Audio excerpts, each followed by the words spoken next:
Avez-vous déjà essayé d'étudier, de travailler ou de poursuivre un rêve, mais votre esprit refusait de coopérer? Les distractions, la procrastination et les pensées vagabondes sapent votre énergie et vous font perdre du temps. Mais il existe une clé puissante pour inverser la tendance. Avoir un objectif clair. En découvrant comment discipliner votre esprit, tout autour de vous s'harmonise, la concentration augmente, la motivation grandit et les résultats apparaissent véritablement. Alors préparez-vous, car aujourd'hui vous apprendrez à faire de votre esprit votre meilleur allié. Aimez cet article, partagez-le avec ceux qui ont besoin de cette force et laissez un commentaire. Mon esprit est mon pouvoir. La discipline mentale est comme un muscle invisible, mais dont chacun ressent les effets. Ceux qui apprennent à contrôler leur esprit découvrent une puissance qu'aucun obstacle extérieur ne peut leur voler. Et ce n'est pas une forme de mysticisme, mais plutôt une leçon de vie qui se révèle lorsqu'une personne décide de cesser d'être esclave de ses pulsions. Le plus curieux, c'est que le combat n'est presque jamais mené contre le monde, mais contre les pensées qui s'obstinent à le saboter.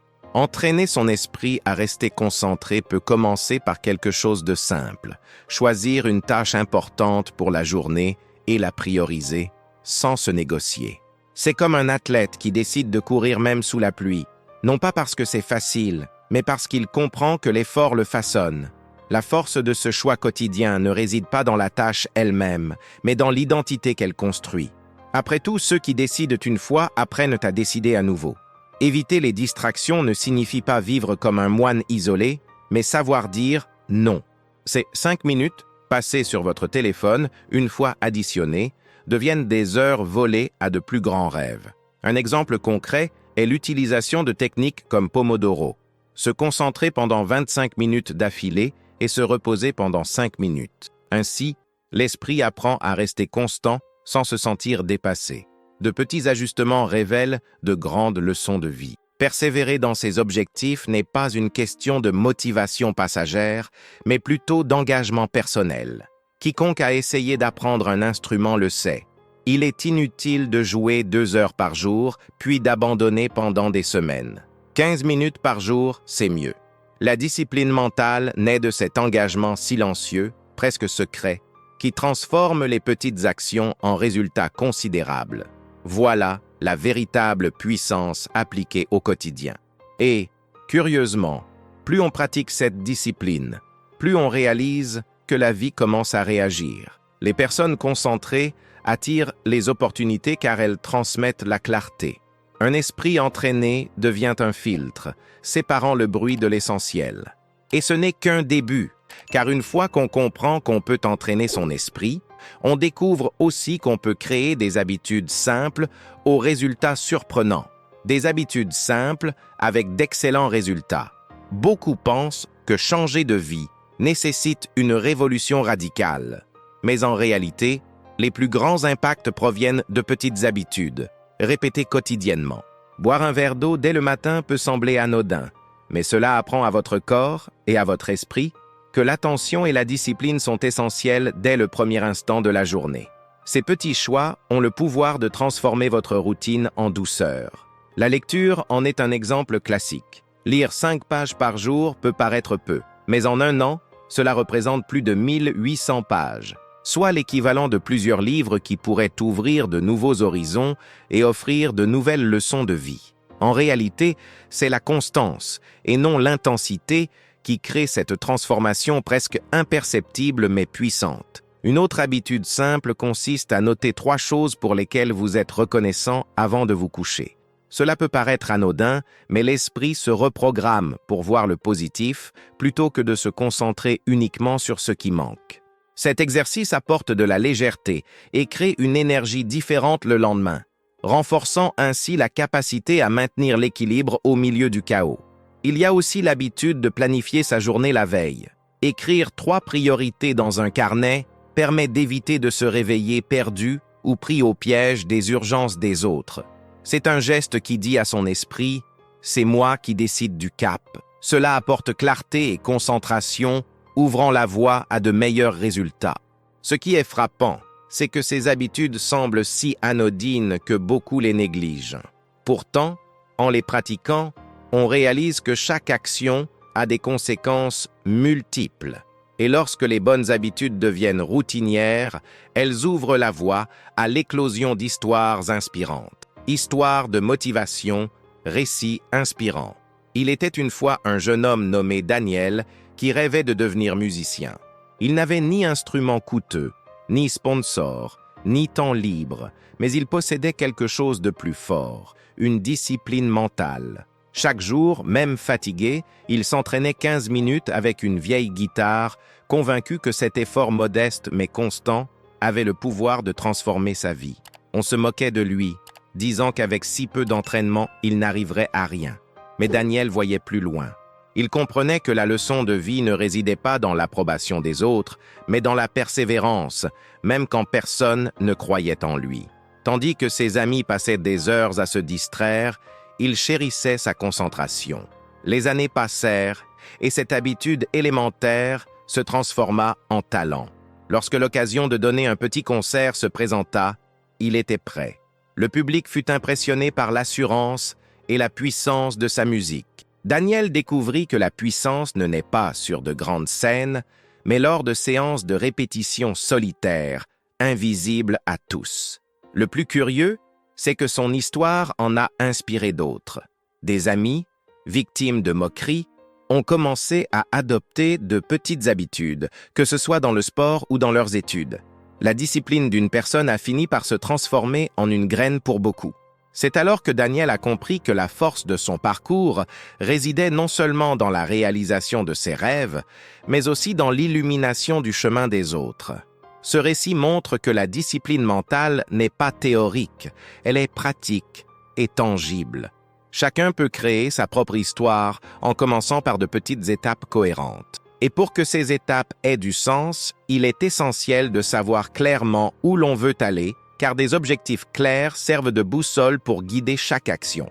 Des objectifs clairs comme guide. Vivre sans objectif, c'est comme naviguer sans carte. Le bateau avance, mais n'arrive à rien. Des objectifs clairs agissent comme des phares, montrant la voie même lorsque l'obscurité des distractions menace. C'est en eux que la discipline mentale trouve sa véritable force, car elle dirige l'énergie vers ce qui compte vraiment. Un exemple simple, quelqu'un décide d'économiser. Si l'objectif est simplement de épargner, l'esprit se perd en chemin.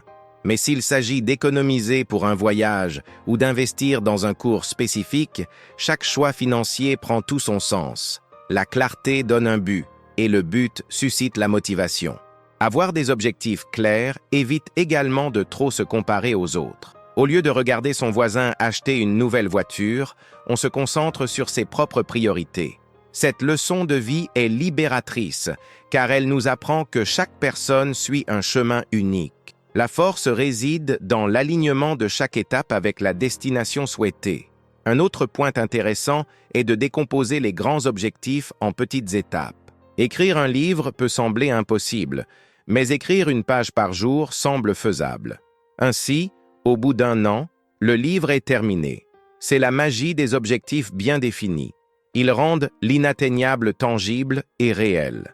Et le plus fascinant, c'est que lorsque les objectifs sont bien définis, la régularité devient naturelle. Après tout, il est plus facile de répéter un petit effort chaque jour quand on sait exactement où l'on veut aller. C'est là qu'intervient la réflexion sur la régularité plutôt que l'intensité. Cohérence versus intensité. Beaucoup pensent que la clé du succès réside dans de grands efforts, mais la vie prouve le contraire. L'intensité sans constance est comme un feu allumé à l'essence. Il brûle intensément, mais s'éteint vite. La constance, en revanche, est comme des braises qui, alimentées quotidiennement, entretiennent le feu toute une vie. Imaginez quelqu'un qui décide de courir 10 km par jour, mais qui passe ensuite des semaines sans entraînement. Son corps ne développe pas d'endurance et sa motivation s'affaiblit. À l'inverse, quelqu'un qui court 1 km par jour développe une habitude solide et durable. La force réside dans la compréhension que les véritables progrès naissent de la répétition. La constance enseigne aussi l'humilité. Elle montre qu'il n'est pas nécessaire d'impressionner qui que ce soit par de grands gestes, mais plutôt de s'impressionner soi-même par une discipline quotidienne. Lire 10 pages d'un livre par jour peut paraître peu, mais en 12 mois, l'apprentissage accumulé devient immense. Ce sont des leçons de vie inoubliables. Un autre point est que l'intensité mène souvent à la frustration. Ceux qui tentent de tout changer d'un coup se sentent dépassés et abandonnent. Ceux qui misent sur la constance, en revanche, gagnent en confiance en eux. Chaque petite victoire renforce la conviction qu'il est possible d'aller plus loin. Cela crée un cercle vertueux impossible à briser. Et lorsque la constance rencontre des obstacles, c'est là que le véritable test commence. Il faut de la force mentale pour persévérer, même lorsque tout semble jouer contre soi. C'est à ce moment-là que la leçon la plus précieuse émerge.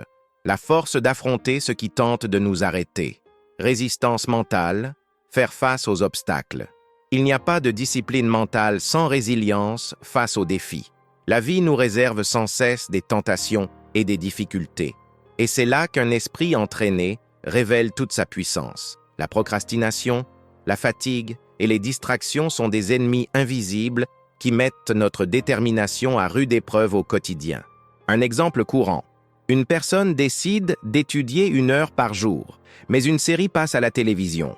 L'envie immédiate est de céder, mais une résistance mentale apparaît lorsqu'elle choisit d'atteindre son objectif en premier. Cette petite victoire renforce l'esprit plus que n'importe quel conseil théorique. La force mentale, c'est aussi apprendre à gérer les chutes. Il ne s'agit pas de ne jamais échouer, mais de se relever après chaque faux pas. Thomas Edison a échoué plus de 1000 fois avant de créer l'ampoule électrique. Pour lui, chaque tentative était une leçon de vie, et non un échec. Cette vision transforme tout obstacle en tremplin. Une autre clé est d'affronter ses propres émotions. La peur, le doute et l'anxiété tentent de saboter vos projets, mais avec de la pratique, on peut les maîtriser. Les techniques de respiration, la méditation ou même une simple promenade peuvent être des outils pour réaligner son esprit. L'essentiel n'est pas de fuir, mais d'y faire face. Et lorsqu'on apprend à résister, on réalise quelque chose d'incroyable. Chaque bataille intérieure gagnée ouvre la voie à une transformation plus profonde. Le changement ne se produit pas du jour au lendemain, mais étape par étape, dans un processus qui exige patience et foi. C'est là qu'intervient la puissance de la transformation progressive. Transformation progressive. La véritable transformation n'est jamais immédiate. Elle se produit comme la croissance d'un arbre. Une graine ne se transforme pas en ombre du jour au lendemain. Elle exige du temps, de l'attention et de la persévérance. La vie est la même. De petits gestes, répétés avec discipline, révèlent de magnifiques résultats au fil des ans. Il est important de se rappeler que les changements radicaux sont souvent non durables. Les changements progressifs, en revanche, créent des racines profondes. Par exemple, remplacer votre soda quotidien par de l'eau citronnée peut sembler anodin, mais en quelques mois, votre corps et votre esprit en ressentiront les bienfaits. La force réside dans l'accumulation de petites victoires. La transformation progressive apprend aussi la patience. Nous vivons dans un monde d'immédiateté, mais les plus grandes leçons de vie n'arrivent qu'à ceux qui savent attendre. Tout comme un artiste met des années à perfectionner son œuvre, chacun doit respecter son propre rythme de développement. Un autre point important est que la transformation silencieuse est souvent la plus puissante.